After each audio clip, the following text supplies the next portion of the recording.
All right, so here's the deal. Nobody's really reading your resume, not because you're not qualified, but because your resume is a signal, and in most cases, it's signaling me and telling me that you're just a little average. I'm Steve Rath, CEO of Abacus Brands and founder at Backdrop.com, and I've hired across design, operations, and marketing. And I can tell you with full confidence, a resume is not a document, it's a psychological profile. It tells me how you prioritize things and what you think is important to you. Let me just preface by saying that I hate the resume system. It's old school, it's irrelevant, but unfortunately, the old fucks that are doing all the hiring these days are still relying on them for this exact purpose, so let's give them the best version of what they think they want. If you ever apply for any of my companies, I don't give two shits about your resume. I don't care about your GPA or where you went to school. I don't care that you love horses. I hire people based on open dialogue, and resume for me is more of an expression as to why you want to work here and how we can mutually help each other excel in life. And just a quick favor, if you like the information we're providing here, just please subscribe. It's free to you, and it gives us the momentum that we need to make more content like this as we continue to build out this channel. All right, let's start with the biggest one. Number one is structure. Is it clean? Is it clear? Can I understand your capabilities in 3 seconds? Because that's all you're getting. I'm not gonna go read through and decipher content in a formatted resume. No chance. It's your job to make it digestible. And here's the mistake everyone makes. They treat their resume like a task list. I was responsible for this, I managed that. Nobody cares. What is your superpower? And what is it that you're best at? What do you do actually better than anyone else? When you die, your friends will say, "Oh, Robert, we miss him. He was just so great at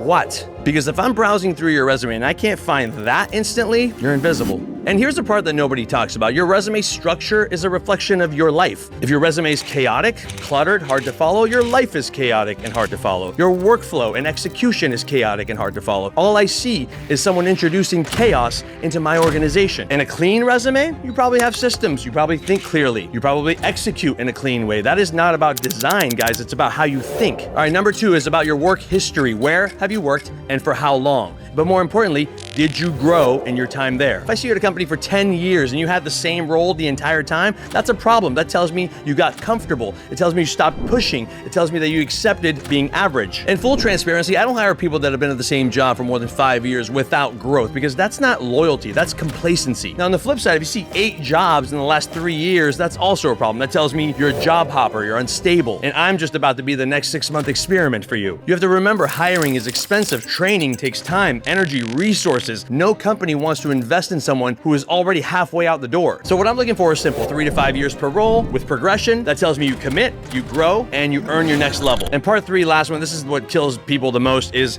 grammar and punctuation. I know it sounds crazy, but nothing gives me the ick faster than a resume full of small errors, spelling mistakes, bad formatting, no spacing after commas. Because here's what people don't realize: a resume is basically a blueprint, and inside that blueprint are clues. Clues is the type of person you are and the way you structure your life. Your punctuation is inconsistent or sloppy. That tells me everything I need to know about you. It tells me that you don't pay attention to detail, that you don't check your work, you don't operate at a high level, that you don't give a fuck. And if you can't get this right with unlimited time, no pressure, why would I trust you to get anything right in my organization when things actually matter? So to conclude, your resume is not about getting hired, it's about getting read. Think of your resume as a thumbnail to your life. How it's designed, how it's structured, how it's executed is a signal. It doesn't just pass that first psychological filter, you'll never even enter the conversation. I'm Steve Rath, holler at your boy.